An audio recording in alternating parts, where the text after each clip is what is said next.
It's like watching someone blowing bubbles with molten lava.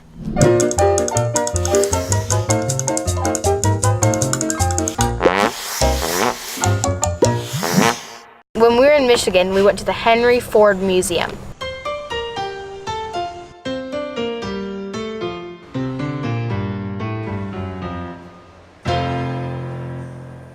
Henry Ford is famous for working on like assembly lines and stuff, and we gotta make cars. Yeah. Not real cars, sadly, but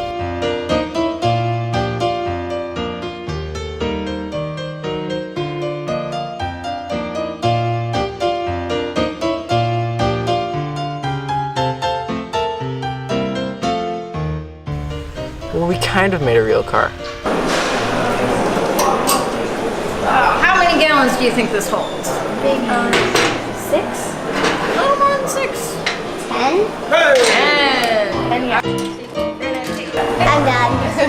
Henry Ford, the man who created Ford Industries, was the one who made the museum. So obviously there's a lot of cars, including the presidential cars. This was FDR's car.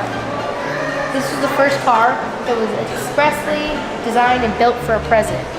The reason that the Ford company was able to get the cars back into their museum is because Henry Ford leased it to them. Not for $1,000, not for $100, $1. The Kennedy car was, it was the last car that was a convertible.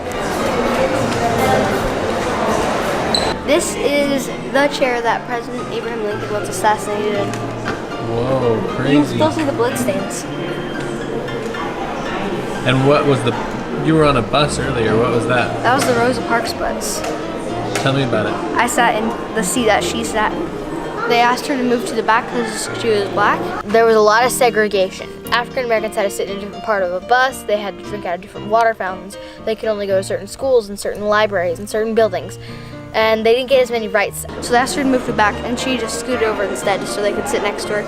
And she was arrested. That was like adding a match to a pile of wood called the Equal Rights Movement.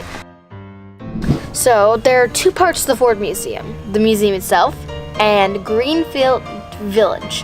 It's a village full of hands-on activities, like a place where you can watch people doing things that help shape your everyday life. Like, we got to watch people doing glass blowing.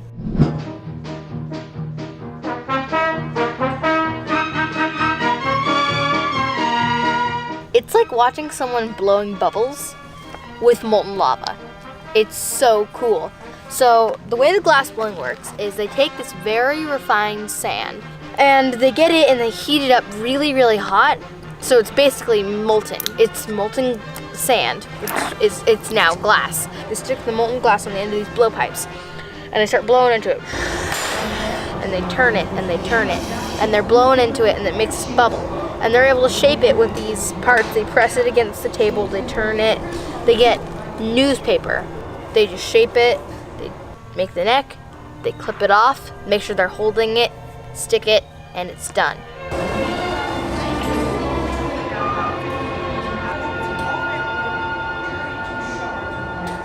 One thing that was fantabulous was the houses. I mean, they imported houses from all over the place. They brought in Thomas Edison's house and his laboratory. Thomas Edison. You said it wasn't his lab if it wasn't in New Jersey. It's not. Not on New Jersey soil. And so they brought over 7 truckloads of New Jersey soil and set it down, and then they put down a house. Yep. And they brought him in, remember? And what did he say? You got 99% there, but what was the thing they were missing? It was too clean. That baby cow was literally born an hour ago. Yep. And right now it's standing, it's walking, it's drinking milk from its mom.